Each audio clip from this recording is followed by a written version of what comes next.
and the importance of the work of asset forfeiture in the fight against corruption.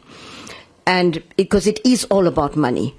And so we have a two-pronged strategy to dealing with corruption. One is prosecutions and getting people, as you mentioned, in orange overalls, Chair, which for various reasons takes very, very long time. The other prong is asset recovery, to take away the funds. And in terms of the Act, Prevention of Organized Crime Act, you can have civil recovery or you can have criminal conviction-based recovery. And to explain so that people know, the conviction-based recoveries are dependent on a successful prosecution. So those recoveries will take longer because prosecutions take longer for various reasons that we can talk about.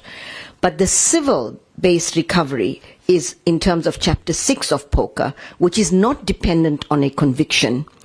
But there we can move quicker, and that is where the AFU has been doing exceptionally good work in terms of trying to recover monies in terms of Chapter 6 of POCA, utilizing a very innovative corporate alternate dispute resolution mechanism that we have put in place.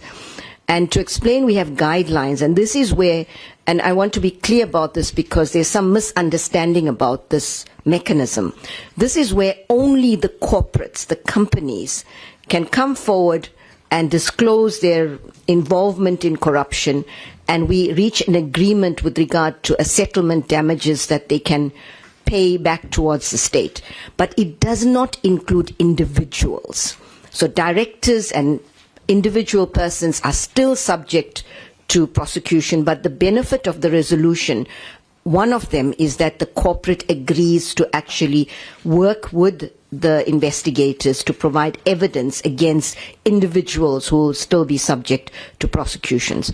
We've had some very, very big settlements, and just to indicate to the committee that the illegal mining initiatives of government to tackle illegal mining, which was about 2.2 billion rands from asset recoveries that funded the entire government's response to illegal mining. I think that was about 18 months ago or thereabouts, where we had a whole of government approach where the Zamas were an issue. And so money from CARA, the Criminal Assets Recovery Account, where when the final order is obtained, the money that we freeze is then deposited into CARA.